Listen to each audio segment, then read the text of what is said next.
অভিনয়ের পাশাপাশি সামাজিক আন্দোলনেই বারবারই সরব বলিউডের বর্ষিয়ান অভিনেত্রী শাবানা আজমি। শিক্ষার্থীদের চলমান আন্দোলনের প্রতিবাদ কর্মসূচিতে যোগ দেওয়ার কথাও ছিল তার, কিন্তু শেষ মুহূর্তে সেই পরিকল্পনায় বাধা হয়ে দাঁড়ায় অসুস্থতা। সোয়াইন ফ্লুতে আক্রান্ত হয়ে বর্তমানে আইসোলেশনে রয়েছেন এই অভিনেত্রী। অসুস্থতার কারণে আগে থেকে প্রতিশ্রুতি দেওয়া একটি ছাত্র সংগঠনের প্রতিবাদ সভায় অংশ নিতে পারেননি শাবানা।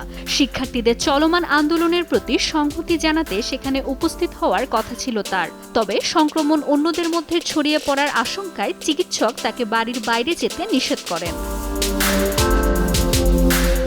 সামাজিক মাধ্যমে দেয়া এক পোস্টে শাবানা আজমি জানান, অনুষ্ঠানে উপস্থিত থাকতে না পারায় তিনি ভীষণ হতাশ, তবে শারীরিকভাবে উপস্থিত না থাকতে পারলেও শিক্ষার্থীদের প্রতি তার সমর্থন অব্যাহত থাকবে বলেও উল্লেখ করেন।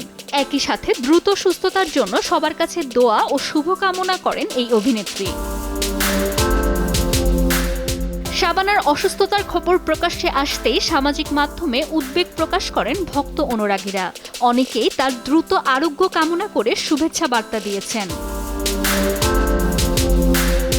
অভিনয়ের পাশাপাশি সামাজিক ও জনস্বার্থ সংশ্লিষ্ট বিভিন্ন ইস্যুতে দীর্ঘদিন ধরে সরব শাবানা আজমি। ছাত্র আন্দোলন, মানবাধিকার ও নারী অধিকার নিয়ে বারবার নিজের অবস্থান জানিয়েছেন তিনি। এর আগে গত ২০ জুলাই চলো সংসদ কর্মসূচিতেও হাজারো নাগরিকের সঙ্গে অংশ নিয়েছেন এই অভিনেত্রী।